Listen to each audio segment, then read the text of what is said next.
really great governors, a dear friend of mine, a Republican leader, Bobby Jindal.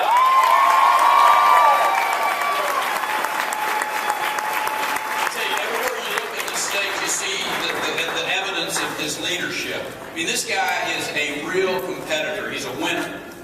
Down in front. But Bobby, I just want to kind of leave you with one thing here. Leave our football players alone across the board, all right? Just give me some professional courtesy here. Don't take them all.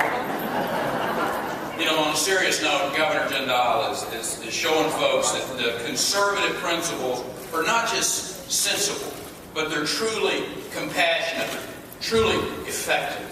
You know, flying into New Orleans this morning, one can't help to reflect. Anita and I were just looking out the window as we were coming in and thinking about the destruction that visited the city when Hurricane Katrina came through. And, you know, and just this amazing story of a human spirit that's given this town back its vitality and its feeling. And this place is thriving again. And, you know, there's been a lot of talk in this town and across the country about the government's responsibility in a recovery for a disaster. And government certainly has a very important role to play. But the real recovery comes as a result of individuals taking ownership and doing the hard work and making the things happen.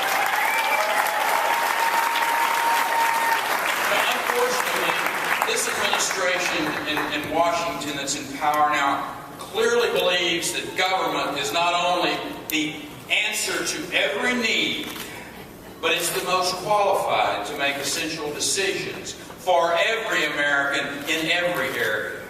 That mix of arrogance and audacity that guides the Obama administration is an affront to every freedom-loving American and a threat to every private sector job in this country.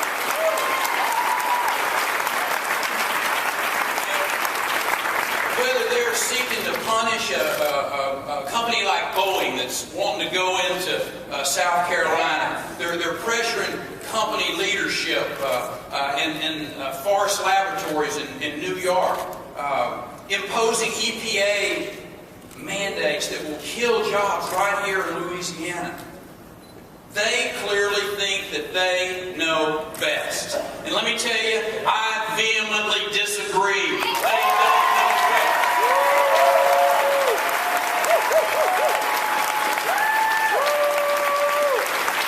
I happen to believe that our nation was built on the shoulders of working people. Folks who reached our shores in search of religious and economic freedom. They and the generations that followed embraced the risk and the rewards of freedom. They tilled the land, they built the factories, they pursued innovation. They helped create a nation unlike any that the earth has ever seen.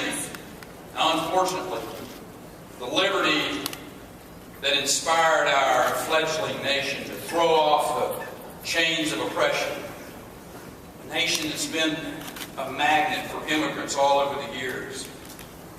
It's been the essence of the American dream. It's being constricted daily by new regulations, obligations that seek to empower government, not the people. We now live in this strange, inverted version of our founding fathers' vision in which government of the people, by the people, for the people, is little more than this outdated notion, not very welcome in today's Washington. Instead, we have these so-called leaders who ramrod unread health care legislation through the system without revealing the true cost or admitting it will ultimately make the federal government the sole arbitrator and administrator of health care. Instead, we have these so-called leaders who would rather pour bailout monies on companies that are too big to fail than make changes that would free up small businesses to create real jobs and real wealth. Instead, we have this entitlement culture in our nation that dictates government spending based on what bureaucrats think they deserve rather than what the people can afford. Do you really believe this is what our founding fathers had in mind? You know, as I think of their writings, of the risk that they took in the name of freedom, the sacrifices of generations of Americans who have shared those ideas, I begin to wonder, what will our legacy be? Will history view us as the generation of Americans that kind of collectively shrugged their shoulders and said, well, I guess there's nothing that I can do? Will we just watch our nation continue this slow backward slide? Will future generations of Americans living a life without any direction or decision that's not made by some bureaucrat wonder, why didn't somebody do something? You see, I've got more confidence in America's energy and character. I totally believe it's time to reconnect with the greatest attributes of our nation, to regain that resilient spirit and recapture that love of freedom, remembering its true price. And it doesn't matter what your zip code is or where you're from, we're all facing the same challenges in America. I stand before you today as a disciplined, conservative Texan, a committed Republican, and a proud American, united with you in the desire to restore our nation and revive the American dream.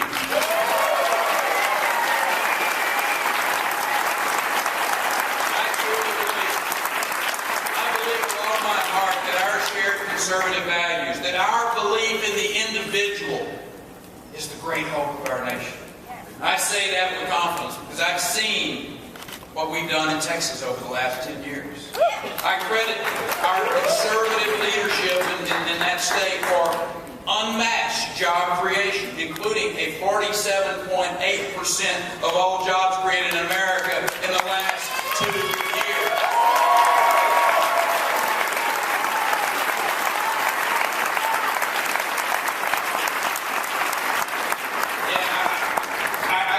I got to brag a little bit on Texas conservative values just a bit.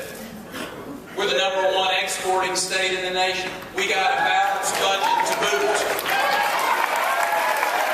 And let me tell you, that's what happens with conservative leadership that is willing to take a beating from the liberal left and their friends in the media. You know, we happen to be a bunch of happy warriors that are working together. We're sticking to our guns and those conservative values.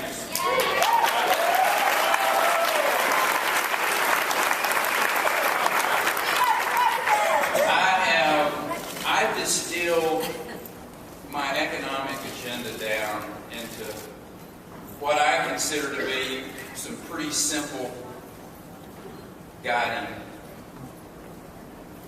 principles. Number 1 is don't spend all the money. Number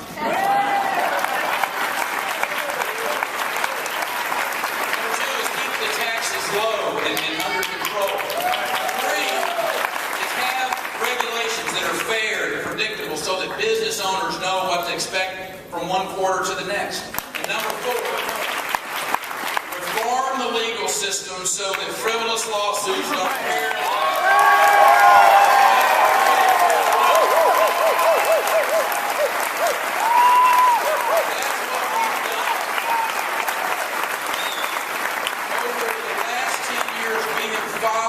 Simple recipe.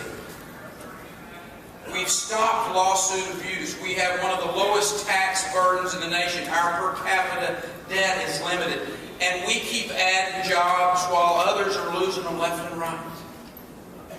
Those jobs flee other states because of factors like excessive taxation, punitive regulation, frivolous lawsuits. You know, to preserve our job-friendly climate, the Texas legislature didn't raise taxes this last legislative session while balancing their budget and maintaining civil service. And I might add, that new budget leaves $6 billion in a rainy day fund.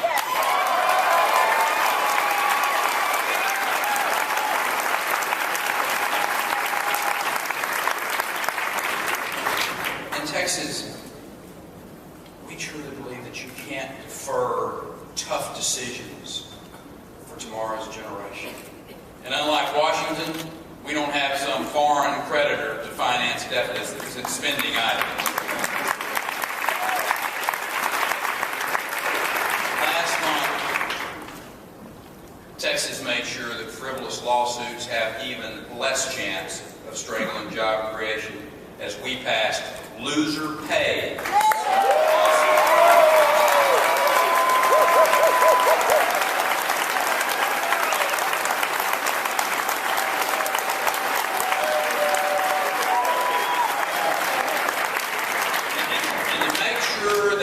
Votes are never canceled out by illegal votes. We instituted a photo ID requirement.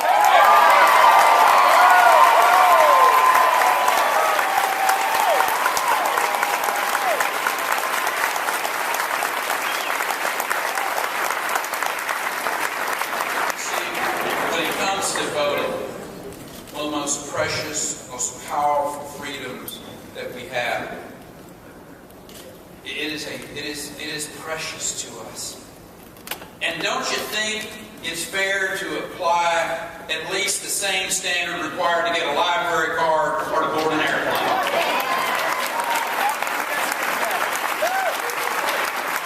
Our legislators also protected the sanctity of life with a bill that requires a sonogram on those contemplating abortion.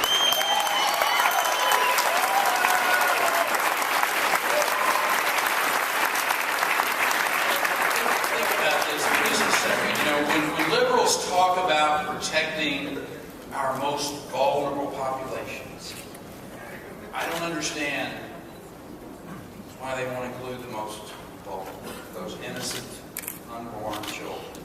You know, when it comes to conservative social issues, it saddens me when sometimes my fellow Republicans duck and cover in the face of pressure from the left.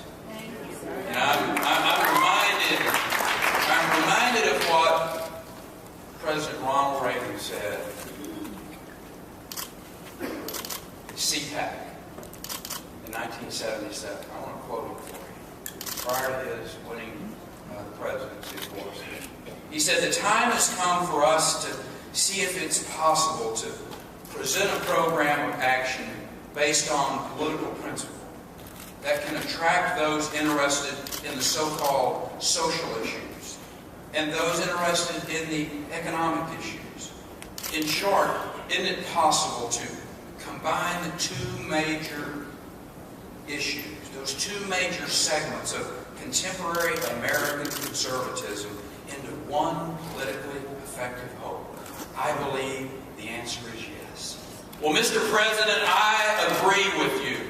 The answer is most definitely yes. And we need to stop apologizing for celebrating life. We need to stop apologizing for wanting to protect an individual's right to build a business. We need to stop apologizing about stemming the tide of entitlement mindset that's out there.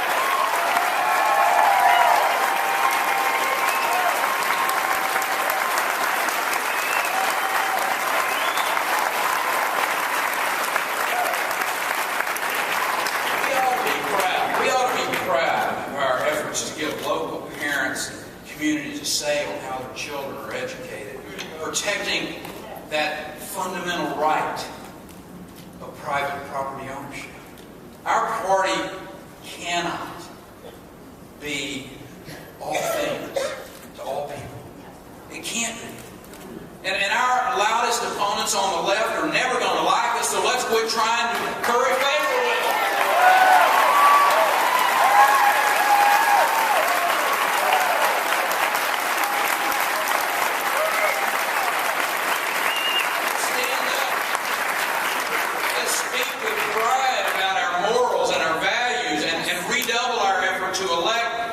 Conservative Republicans. Let's stop this American downward spiral.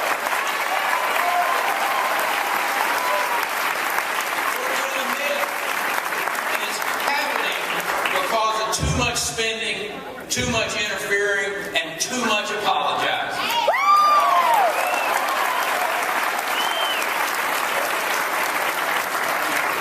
You know, in my mind, there's always been two kinds of politicians. Those who seek office to gain personal power, and those who seek office to give power back to the people. In state houses across this country and in the United States Congress, conservative politicians, conservative leaders are working to return power to the people, turning back the tide of this unchecked spending and unbridled interference in state affairs. You know, let me share something that's not a secret, but I'm telling you, they will never willingly give up an ounce of power in Washington, D.C. until the American people stand up and demand that we adopt reform.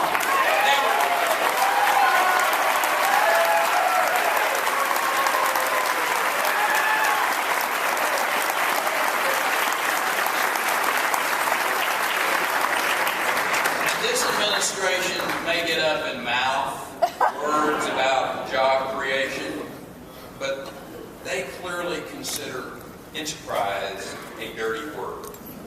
And they think the fruits of our labor needs to be spread around. Or, word I like to use from their core ideology is be redistributed. This endless overreaching by the federal government is what motivated me to write the book Fed Up last year. It's a discussion that is centered around the 10th Amendment. And its key phrase, that the powers not delegated to the United States by the Constitution nor prohibited by it to the states are reserved to the states respectively, or to the people.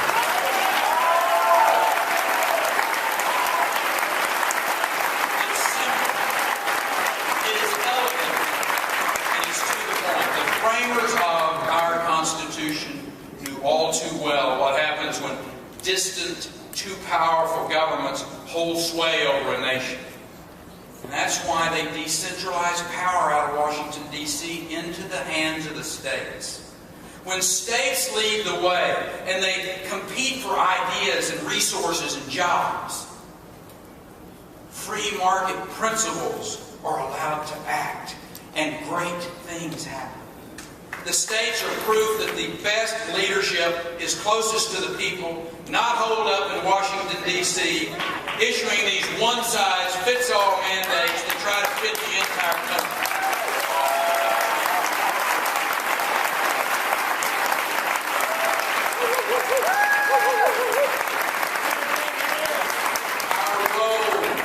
Our goal is to displace the entrenched powers in Washington, restore the rightful balance between state and federal government. Listen, hey, reach in your pocket right now. Take your phone out. It's okay. I just want you to take your phone out just a second. I want you to do something with it. If you really believe in what we're talking about here, if this whole concept of restoring the balance back to our country, decentralizing out of Washington, D.C., I want you to take your phone out. I want you to text something to the number 95613. I want you to put the word forward in there, F-O-R-W-A-R-D, and text it to 95613. Go ahead. I'll wait. Listen, and we're gonna keep you apprised of what we're doing. We're going to keep you informed about our efforts to restore that crucial balance between the states and Washington. Get America moving forward into the rightful role that our founding fathers knew would work. You know, in November of 2008, there were too many Americans who voted for some vague promises about hope and change. And they ended up with unprecedented deficits, unrestrained spending, and unacceptable unemployment. Americans voted for hope and got nothing but greater economic misery. In November 2010, Americans expressed their frustration with that misery, and they voted for conservative Republicans. In the United States Congress and State House Republican leaders turning the tide. November 2012 is not very far away. So we've got to be ready to elect Republican leaders up and down that ballot who will make government smaller so that opportunity can get bigger. I'm preaching to the choir here, I understand that. But America's greatness is not found in the size of its government. America's greatness resides in the hearts and the minds of our people, their innovative approaches to solving problems and their ability to endure even in the toughest of times. If we want to stimulate the economy, we don't need more government spending. We need to unleash the private sector in America. The individual citizens who put their hours in at the job, who pay their taxes, they're doing the best to take care of their families. The good news is we got the wind at our back right now as Americans are waking up to the realities of their previous choices. They're setting things right with their votes. The challenges facing state leaders as we pursue these balanced budgets across the country,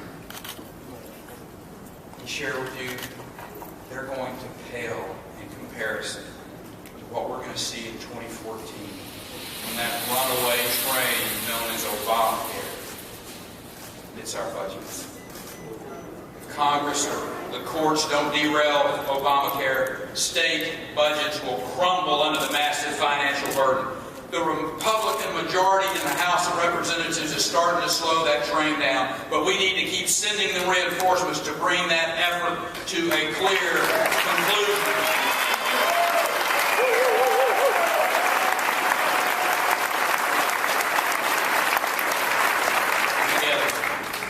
Together, we must keep America moving back to preeminence because our values and conservative ideas are the world's greatest hope.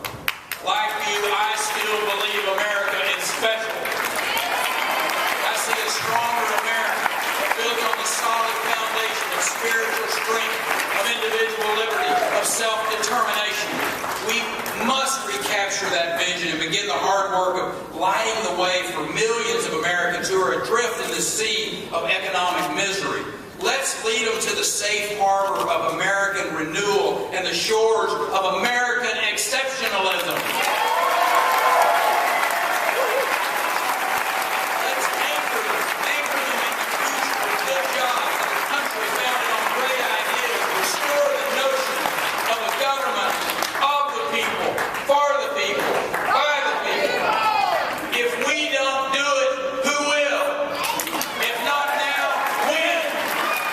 There is no greater goal, no more crucial time than right now to take and make our stand to restore our economy, our families, our countries, and I